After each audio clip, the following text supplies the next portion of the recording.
Hello, good morning, students. How are you? I feel you all are fine and enjoying yourselves. At the same time, you are not ignoring your studies. Okay, let us continue the lesson from where we left it yesterday. Uh, as yesterday, we saw that the little child Franz, who is the narrator of the story, was late for school.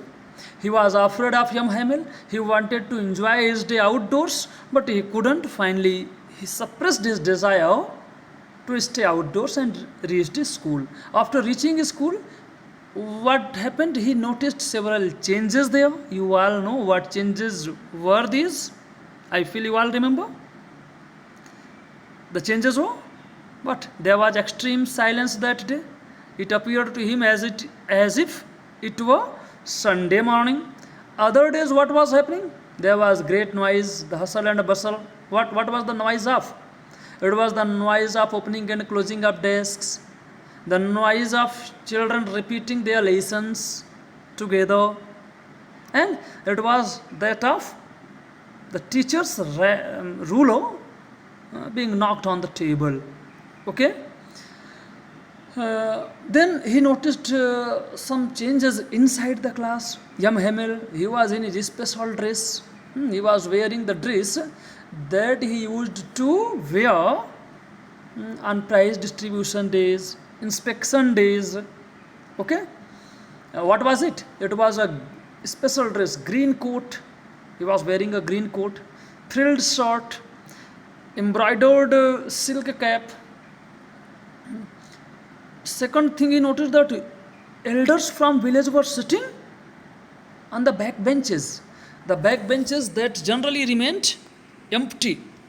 So he could not understand why it all happened. And after that, he heard young Hamel announce that it was his last French lesson. And it was something like a thunderclap for him. It was something like a thunderclap for him. Now he could not understand why it was the last lesson. And then Yam Hamel told about the order from Berlin. That there was an order from Berlin to teach only German in the schools of Alsace and Lorraine. So it was going to be his last French lesson. And now what happened? Now all of a sudden, the little child Franz changed from inside. All the books that appeared to be a burden to him, what happened? These books became dear to him. Now he realized he could not have those books forever. He could not read these books now. Now he regretted. Regretted for what? For he regretted, he repented why he had not learned his lessons well. And now everything was clear to him. He understood everything. He realized why the village people were sitting there, why Hamel was in his special dress. See, here. Now he realized that the village people were sitting there in honor of the last lesson by Hamel. He also realized that it was to show their respect. For whom? For the country that was theirs no more. Remember this? Now they were enslaved. Now they were not free. And then he also understood that it was the villagers' way of thanking Hamel. Why were they thanking? Why did they want to thank? For his 40 years of faithful services. And he also understood that Hamel was in his fine Sunday clothes because it was his last lesson. And now little boy French was very sad.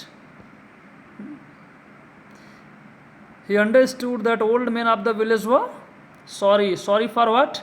Now, those bubbles you can see here, the same thing here. M. Hamel was in his fine Sunday clothes in honor of the last lesson. That he understood. Okay? And then here you see why the villagers were sitting there, because they felt sorry for not going to school anymore. They also wanted to thank M. Hamel for what? For 40 years of faithful service, and it was also their way of showing their respect for their country that was theirs no more. Now, he understood that he could not postpone learning of French anymore. Now he realized that his procrastination, what is procrastination? The act of delaying or postponing something. Now he realized that this I have plenty of time, I will learn it tomorrow. He cannot say anymore. Now he realized that it was his last French lesson. Now he was very much troubled. He was very much sad. What he could do, how he could repay other things. That is human tendency. We realize the importance of things when they are no more with us. When he had time enough to learn French, he never cared about it. Now when he realized that M. Hamel would not be there anymore to teach him, now he was repenting. Now he was regretting. Now he wanted to learn French. Okay?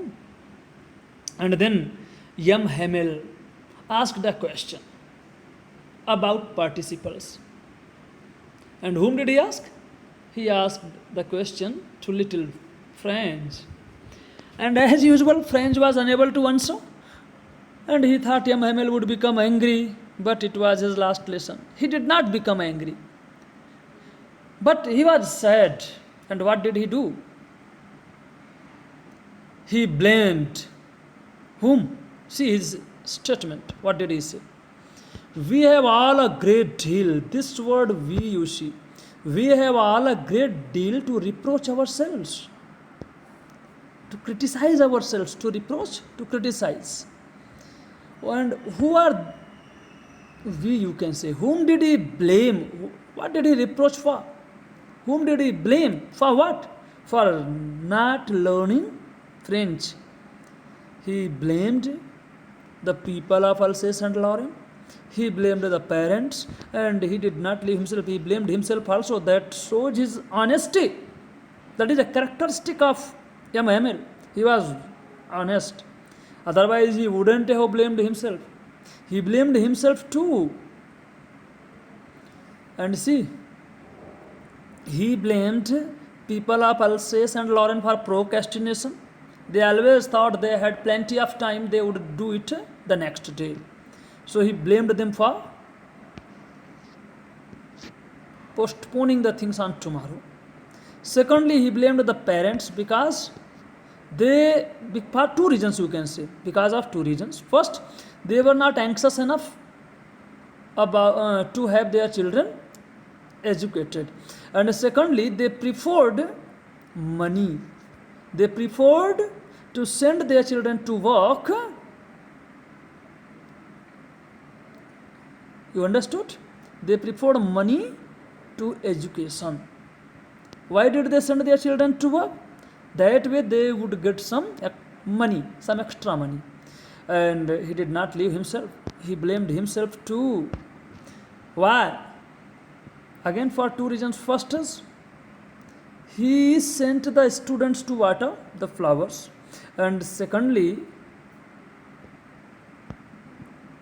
whenever he wanted to go fishing, he gave the students holiday. Okay? So, he continued his lesson. And while he continued his lesson, French found it surprising that even he was able to understand everything, whatever M. Hamel was teaching. Moreover, one more thing was there. That day it appeared to friends that young Hamel wanted to tell them everything. It appeared to friends that young Hamel wanted to give them everything he had. His friends even felt pity on M. Hamel. And then M. Hamel spoke about French language. One important question is asked from this part. What did M. or how did M. Hamel express his love for French language? Or what did he say about French language? Answer for both the questions will be the same. See, what did he say?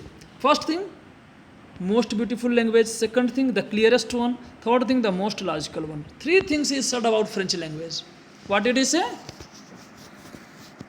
He said the French language, that French language was the most beautiful language of the world. Second thing, it was the most logical language of the world. And third thing, it was the clearest, that I said, and the most logical, that is the third thing. Okay? And then he urged the people of his country, the people of Alsace and Lorraine. What did he request them? He requested them to guard their language among themselves. Why? He told them, as long as they hold fast to their language, he said, as long as they hold fast to their language, they would have key to their prison, even if they were enslaved. They would have the key to their freedom, key to their prison, both you can say. And that is what he requested them. What did he request? He requested them to guard their language. And now see, what was the specialty of that last lesson delivered by him? One important thing I would like to tell you, that day he explained everything with great patience. Okay?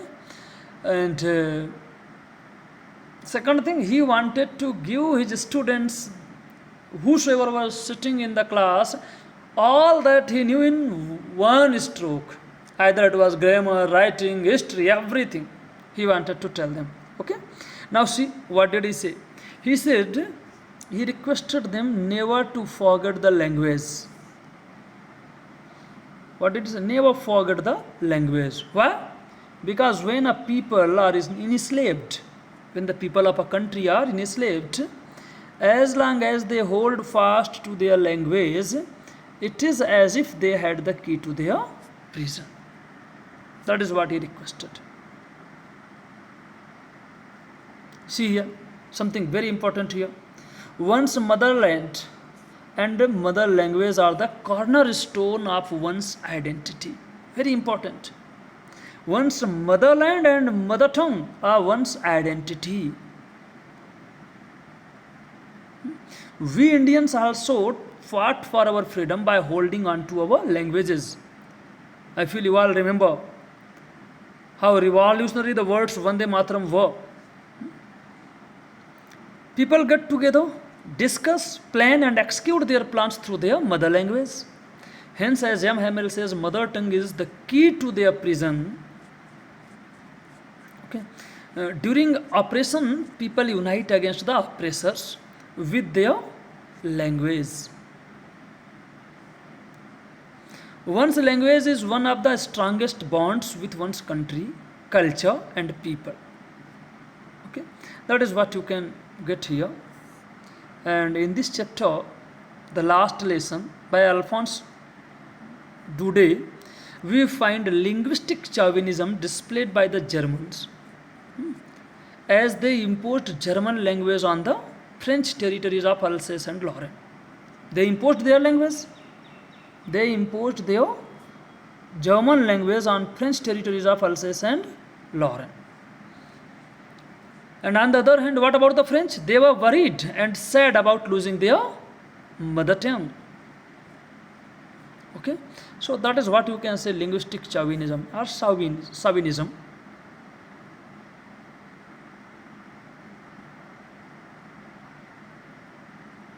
Here you can get the definition of linguistic chauvinism.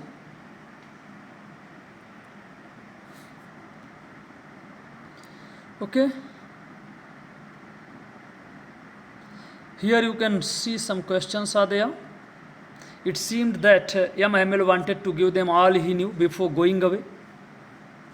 Why? Why do you think it happened?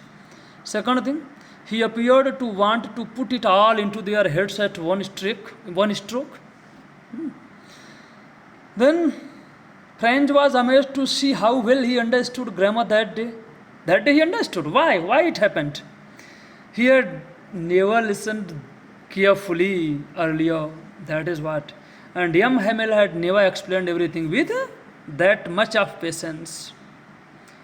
Here you see, everyone, even the littlest one, walked quietly, and means the smallest boys were working quietly and seriously. Nobody was diverted, nobody paid attention even when some beetle flew into the classroom. Means everybody was busy listening to M. Hamel. So that is what you can say was the special feature of that day's class. And then here it is important. What does this reflect? It is French thinking. If will they means the Germans. Who are they here? Germans. Will the Germans make the pigeons coo in German? Sing in German? What does it reflect? What do you think? What does it reflect? See the explanation. Pigeons coo as it is their own language. Can they be forced to coo or sing in any other language? We human beings can be forced. The language of the oppressors can be imposed on human beings, but not on birds and animals. They have their own language. And see here, even the birds love their language. They do not leave it. But we human beings, we change the place and we leave our language. What kind of love we do have? Do we have? Okay? These birds cannot be forced to use any other language, unlike human beings. Nobody can impose anything on nature. Remember, humans can be enslaved, and forced human beings can be enslaved and forced to do things against their will, but not the birds and animal. And here the writer wants to tell that French was as natural as cooing is. French was as natural to French people as cooing is to the pigeons.